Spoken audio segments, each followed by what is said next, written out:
A lot of the younger buyers that are visiting Princess Craft lately, they ask a question: will this trailer go overlanding or off-road? I think that we're going to lean a little bit more on the overlanding versus off-road. Those are akin to each other, but they aren't really the same thing.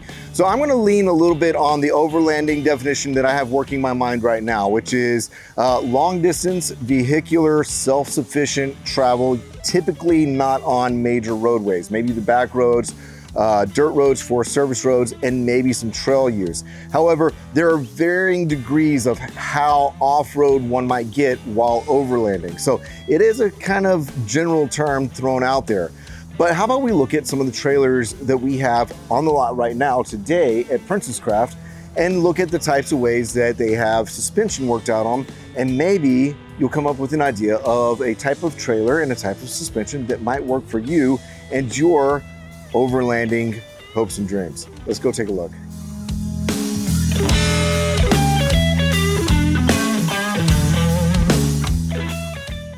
This ModBug teardrop trailer represents a great way to get started in overlanding. It's lightweight, it has pretty decent ground clearance, and that comes to us by way of big beefy off-road tires and a torsion axle. The torsion axle is a good option for the most part. It's simple, it's proven pretty reliable, and it's kind of like an independent suspension in the way it operates. Now, the downside is that it does have a bar in between, so you have a little bit of a ground clearance thing to consider, but I guarantee you there are lots and lots and lots of fantastic trailers out there that have gone all over the place with the torsion axle. I don't have a problem with torsion axles. All you have to do is know what you got, be mindful on what to check and how to pick your route, and a trailer like this ModBug will go so many years and so many places down the road. Let's check out another trailer. This Radical by Bushwhacker, as you can see, it has an even higher stance.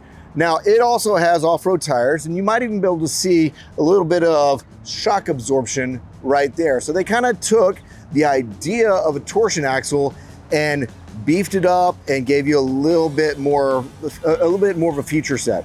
So instead of having a tube bar all the way across underneath the trailer, they took the two sides of the torsion axle and cut it, and you have a torsion axle miniature on this side, a torsion axle miniature on that side, and then this big beefy steel protection package underneath. We'll have to see if we can get some B-roll rolled in there. And then they added to it the shock absorption. That way, that ride is even more controlled. The bumping, the stability and all that is more there for you when you take the torsion axle and you just make a few modifications and beef it up a little bit. So that's another thing to consider about the Radical by Bushwhacker. Again, a lot of the lightweight and capabilities and features of a teardrop trailer, but on the Radical, you take that torsion axle and you take it up a couple notches. Let's move on to another trailer. We're gonna round out our options here with the teardrop style trailers. They just tow so well and they're nice and narrow. They typically have pretty good ground clearance. Take, for instance, this nüCamp tag.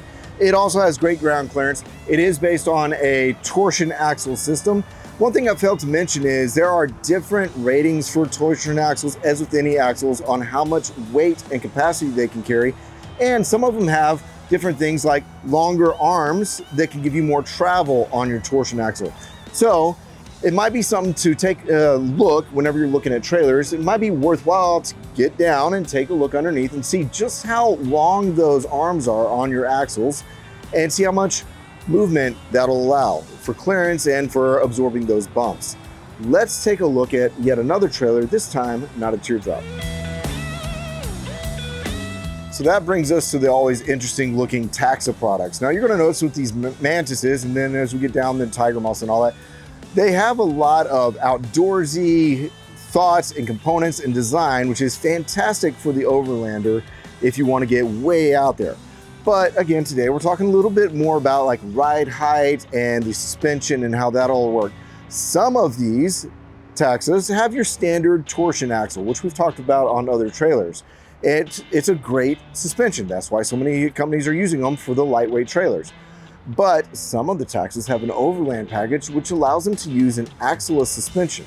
the axle suspension is different than a torsion axle, and the fact that it really is independent. You got one side and you have another. They are not connected in between, typically, depending on how the manufacturer sets them up.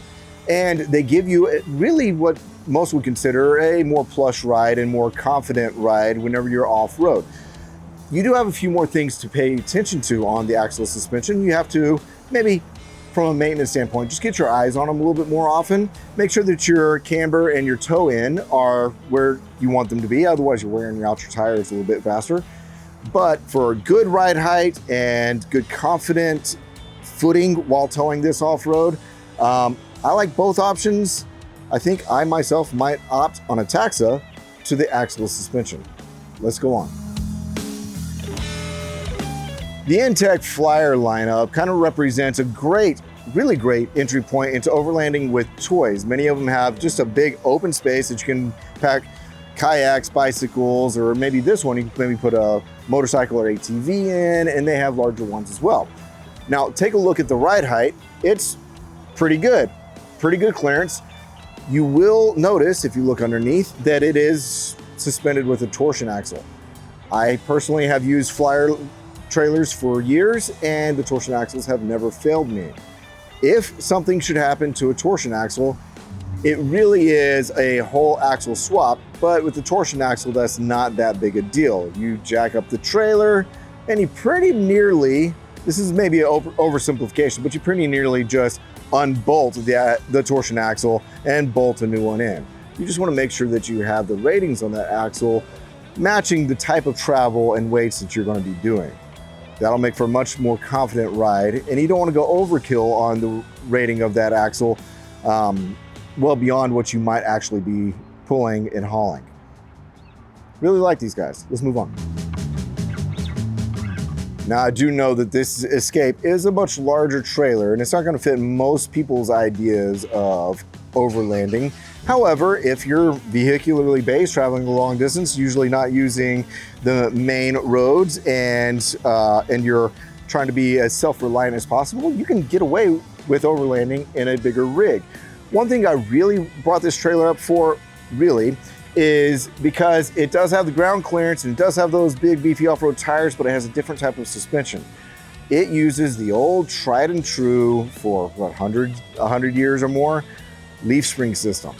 Now, the leaf spring system I've mentioned in this video and other videos, it's kind of got a soft spot in my heart. It's just the old solid way of doing things. The issue is that a leaf spring system isn't really an independent suspension, so that's going to affect your ride. It has a long tube between the two sides of the axle, so that also will affect the ride. And those springs, there's some maintenance involved, and they can, I mean, it's spring steel, they can fail. The thing about leaf springs, however, is that they're fairly cheap and parts are pretty readily accessible. And in fact, you can bring parts with you and do a trail side repair in a pinch. I would say the pinch might be a little bit short. You're gonna get sweaty, but it's really cool that leaf springs are still around in small to medium to even larger format overlanding options for you. And this KZ Escape is just a way to demonstrate that leaf springs are still around and they're still a worthwhile thing to look at in your overlanding rig. Let's go on. The ROG trailers from Encore RV represent, I would say, kind of a good visual statement piece if that factors into what you want to be overlanding with. And they're good value because they are built extremely strong. Take a look at the ground clearance, big off-road tires, and ROG trailers can be outfitted with either a torsion axle, which again, works just fine, or the axle suspension as well. This one has the axle suspension, and if it were me, again, I would probably look at opting for that package. I think, if I'm not mistaken, here at Princess Craft RV, we order all of our ROG trailers with the axle-less. So check out our website and see what we have. Well, what do we have here? It's another ROG by Encore RV, and I just said at the previous ROG that I don't think that we have any ROGs on our lot with the torsion axle. This one, this big guy, does have a torsion axle. So we do have rugs from Encore RV that have either the axle-less suspension or the torsion axle. Again, I think they're extremely fine options for you to get going in overlanding. Let's check something else out. And one more trailer to round out our mix of things to look at if you're looking at overlanding through the product line here at Princesscraft. The MDC-USA trailers, they have maybe the most sophisticated and most robust off-road suspension of any of the trailers that we carry. They have a really solid steel independent trailing arm suspension with an extreme amount of travel. So it's kind of a no-brainer if you're looking at doing the more difficult stuff. I do recognize that these MDC trailers are bigger than the teardrops. They are heavier than the teardrops. So you're gonna have to make sure you match that tow vehicle and you know what type of overlanding you are planning to do. I have seen the MDC guys do rock crawling with these things. I think that was just a way to prove the capabilities. I personally would haul this all over the Midwest and up and down the coastlines and all that, and probably never see a moment of rock crawling. I would separate those two sports out. But again, fantastic ground clearance, a really rugged trailing arm independent suspension. Now I say it's a little bit more sophisticated. It does have more moving parts than a torsion axle, than an axle-less suspension, and then a leaf spring suspension. The more moving parts do make it a really incredible ride from a towing perspective. Now, this uses shock absorbers, which are, next to the top level of capabilities for a independent trailing arm suspension like what this one has.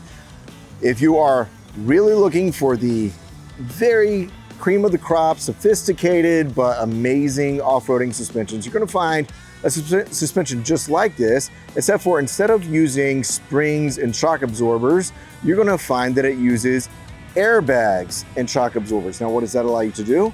It allows you to control the ride height and the cushiness of that ride as well. You could actually level your trailer using the airbag suspension on the trailer.